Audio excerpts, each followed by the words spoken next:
আজকে আমি রিক্রিয়েট করব মাতা Rukmini look from Krishna Avataram. So let's get started. At first I am using primer from forever 52। তারপর আমার ডার্ক সার্কেলসগুলোকে হাইড করার জন্য আমি রিকটের বেস প্যালেট থেকে অরেঞ্জ সেট নিয়ে কালার কারেকশন করে নিচ্ছি। নেক্সট আমি অ্যাপ্লাই করছি ফাউন্ডেশন ফ্রম ফরএভার 52 অ্যান্ড কনসিলারও ফরএভার 52 এর।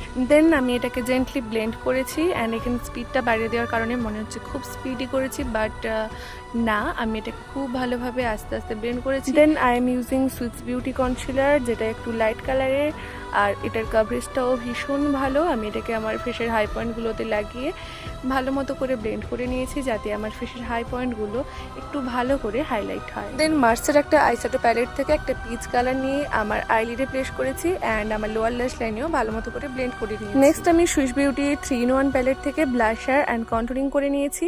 তারপর আমি হাইলাইটার ইউজ করেছি ফরএভার 52 এর, যেটা ভীষণ পিগমেন্টেড।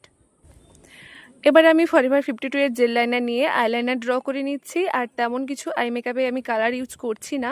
আমি আমার এই মেকআপটাতে দুটো ট্রানজিশনাল শ্যুট করেছিলাম।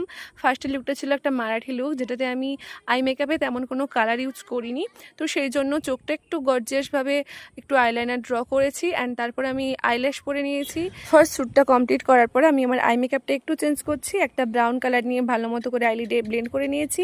তারপর একটা ব্ল্যাক কালার নিয়ে আমার চোখের আউটার কর্নারে একটু ব্লেন্ড করে আমার চোখের মিডিল পয়েন্টে একটা গোল্ডেন শিমার অ্যাপ্লাই করেছি আর লিপস্টিক কালারটা চেঞ্জ করে নিয়েছি। অ্যান্ড এটা আমার ফাইনাল লুক। তোমরা অবশ্যই জানিও কেমন লাগলো। টাটা।